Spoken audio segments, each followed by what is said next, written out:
പരീക്ഷയുടെ biology paper കിട്ടി. അതിനെന്താ നീ സങ്കടപ്പെടുന്നത്? എന്താ മാർക്ക് അത്രയും കുറവാണോ? ആട്ടെ, എത്രയാ നിന്റെ മാർക്ക് ഒന്ന് പറഞ്ഞേ.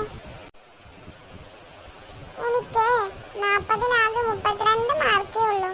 ക്ലാസ്സിലെ പല കുട്ടികൾക്കും കുറേ മാർക്കുണ്ട്.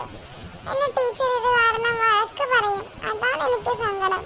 പേടിയാവുന്നു ടോണി. അയ്യേ, 32 മാർക്കൊക്കെ നല്ല മാർക്കാണല്ലോ. ആട്ടെ, നിനക്ക് ഓണപ്പരീക്ഷയ്ക്ക് എത്ര മാർക്കുണ്ടായിരുന്നു? ഓണപ്പരീക്ഷയ്ക്ക് എനിക്ക് 28 മാർക്കേ ഉണ്ടായിരുന്നുള്ളൂ. ഓ, നീ മണ്ടിയാണോ? നമ്മുടെ ടീച്ചർ ഇബ്സെറ്റീവ് അസസ്മെന്റിന്റെ ആളല്ലേ. ടീച്ചർ നിന്നെ ഒരിക്കലും വഴക്ക് പറയാൻ പോകുന്നില്ല. ഇബ്സെറ്റീവ് അസസ്മെന്റോ? അതെന്താടോ? എനിക്കറിയില്ലല്ലോ.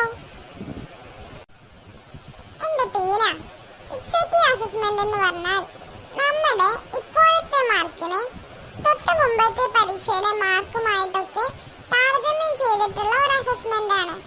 അപ്പോ അങ്ങനെ നോക്കുകയാണെങ്കിൽ നിനക്ക് 28 മാർക്കിൽ നിന്നും 32 മാർക്കിലേക്ക് മാർക്ക് കൂടിയില്ലേ?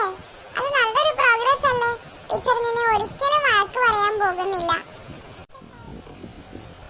അതെ ടോണി, ഞാൻ ഓണപ്പരീക്ഷയേക്കാൾ കൂടുതൽ സമയം ഇരുന്ന് പഠിക്കാറുണ്ടായിരുന്നു ക്രിസ്മസ് പരീക്ഷയ്ക്ക്. അത് തന്നെയാ ഞാനും പറഞ്ഞു വരുന്നത്. നിനക്ക് 28 മാർക്കിൽ നിന്ന് 32 മാർക്കായില്ലേ?